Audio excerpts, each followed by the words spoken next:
Welcome everyone. Welcome everyone. Welcome everyone to another Ref Brandon and the Todd Family YouTube video. Wherever you are, whatever you may be doing, thank you so much for making Ref Brandon and the Todd Family part of your day. We always greatly appreciate it. I've got another shout out in today's video that I'm going to get to coming up here near the end of the video. But first, let's talk about some college football. In case you have not heard, but I'm sure everybody's heard by now, there's already been one upset this week. On Wednesday night, Coastal Carolina lost to Appalachian State. Of course, Appalachian State's always one of those teams that pretty much is good every single year, but very rarely gets talked about. It was a great game that Appalachian State won there near the very end of the game. But I tell you, back a couple of weeks ago, I asked the question, and nobody responded, but I asked the question, how many teams did anybody think would finish undefeated? Because at the time of that video, I believe there was 15 or 16 undefeated teams. And of course, it always, starts out that way. And then by the 1st of November, there's, 2, maybe 3 undefeated teams. But more than likely, almost anybody and everybody would have thought that Coastal Carolina was one of those teams that would have finished undefeated because they were so good last year. And they've basically brought back the same team this year, and they've played really good this year, and they didn't play bad Wednesday night, but Appalachian State just played a little bit better. So congratulations to Appalachian State for pulling off that upset. And of course, the NBA season has kicked off. My New Orleans Pelicans played their first game of the season on Wednesday night. They lost to the 76ers.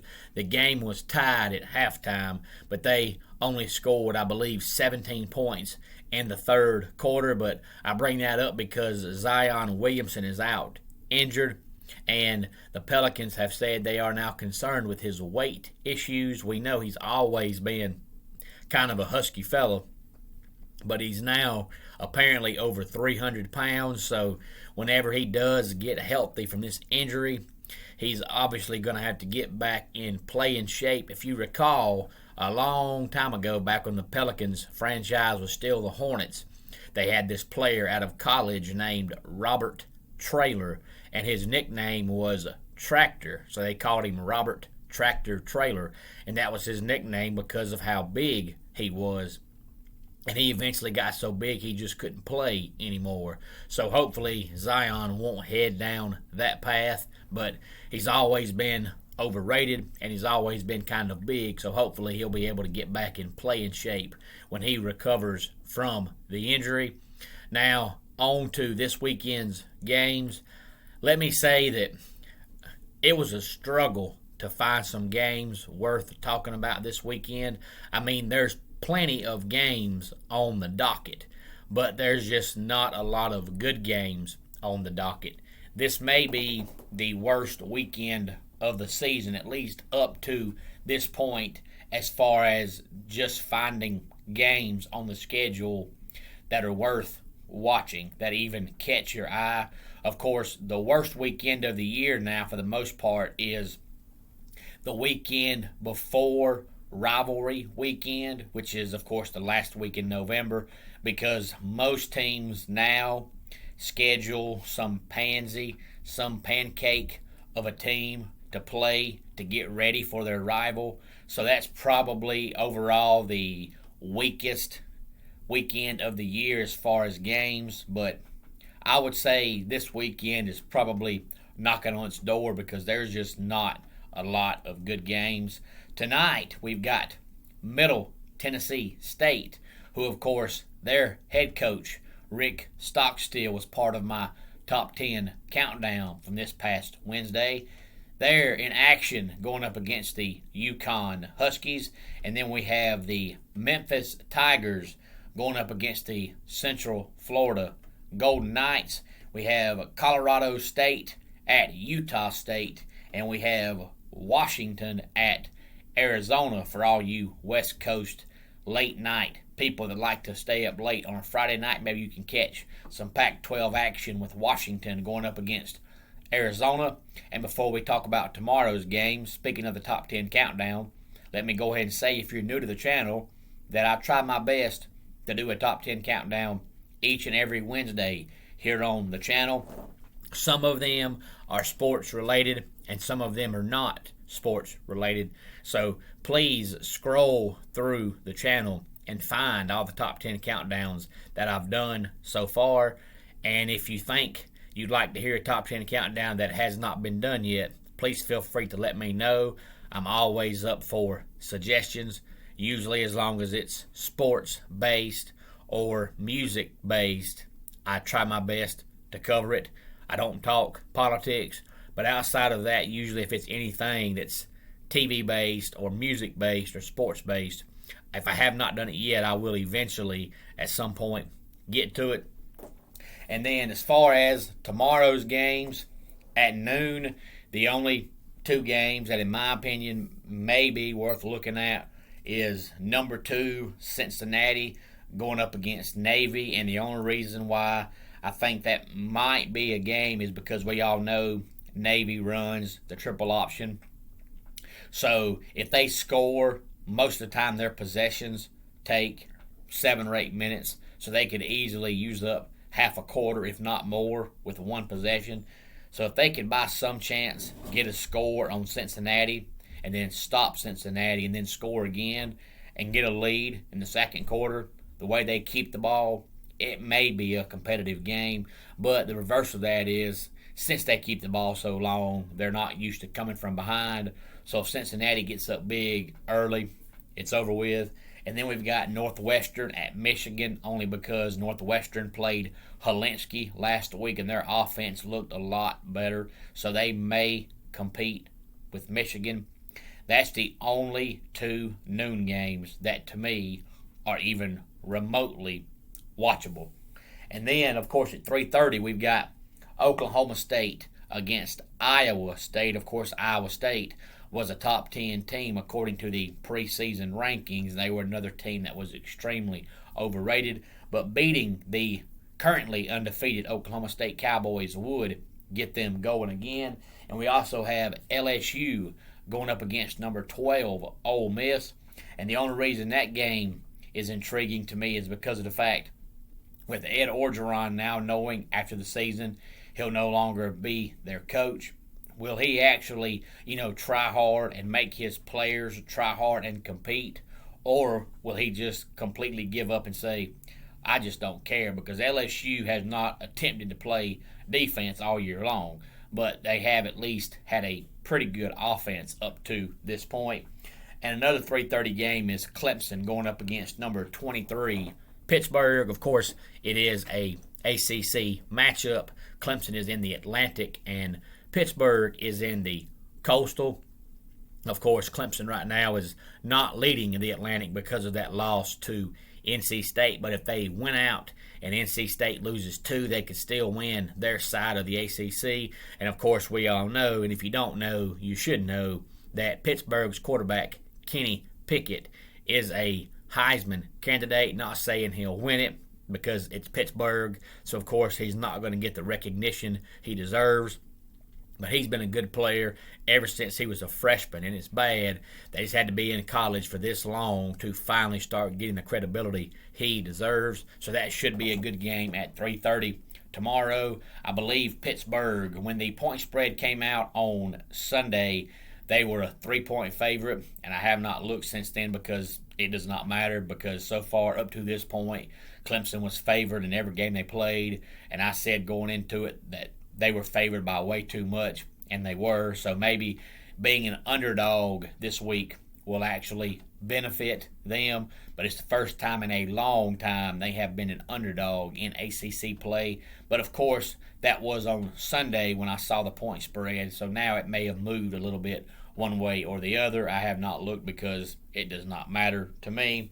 And then the primetime games at 7 o'clock, we've got Tennessee going up against Alabama. And the only reason that game might be close for a while is because of the offense Tennessee runs. I mean, if Florida scored on them and Texas A&M scored on them. Tennessee should be able to score to keep the game close for a while.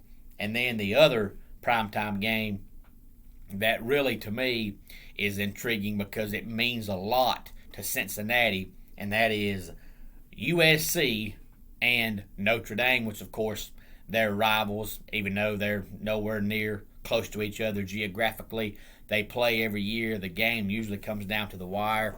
But the reason why I say the game concerns Cincinnati is because, if you recall, Cincinnati beat Notre Dame a few weeks back, and so far that's the only loss Notre Dame has on the season. They're currently ranked number 13 in the AP poll, but Cincinnati beat them, and of course Cincinnati is still undefeated in the top 5.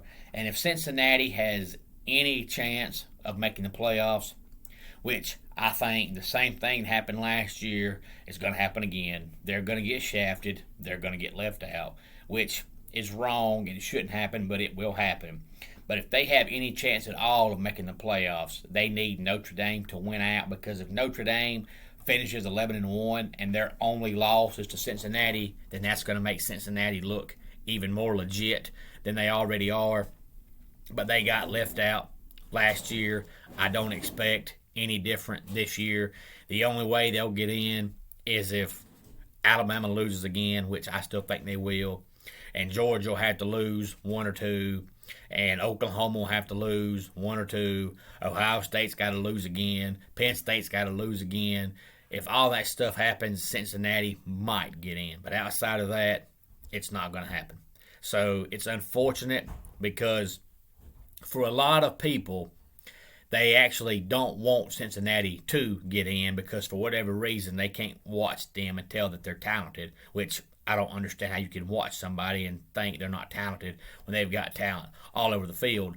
But also a lot of people want them to get in because not every year, but almost every year, there's always one team that in the basketball world they would call a Cinderella story. In college football, we just call them a group of 5 team. But for a lot of years, it was Boise State. And, of course, one year Central Florida thought, they were national champions. And the last couple of years, it's been Cincinnati. But almost every year, there's one team that you don't expect to be up there that's up there. And the only way that, to me, the conversation is ever going to stop is if you put them in the playoffs one time.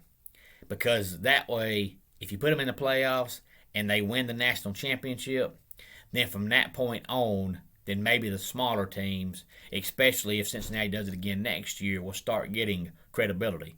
But if you put them in there and they lose by 40, then from that point on, then when they get left out, then you can say, hey, you had your chance. But until you give them their chance, they're always going to think they should have had that chance. I personally thought that when Cincinnati competed and hung with Georgia last year, it was going to show the world how good that they were. But for some reason, people act like that game didn't even get played. Cincinnati's terrible. And I don't know how you can see them hang with Georgia and they're no good. Just like the year Boise State beat Oklahoma in the BCS Bowl, I thought for sure everybody would think, okay, they're a really good team. And then they turn around and beat Georgia, and they dominated Georgia. And then people act like those games, they didn't even count. So I really feel bad for these teams because when they don't schedule big-time teams, they get criticized for not scheduling big-time teams. But then when they schedule big-time teams and they beat them, people act like it didn't matter. So if the games don't matter, why do you even play them? I don't understand that philosophy. It makes zero sense to me. But hopefully, Cincinnati will not get shafted if they finish undefeated again, which I think they will. But Notre Dame winning out could help Cincinnati tremendously when the playoff poll comes out here in a couple of weeks. Of course, it comes out the first week in November.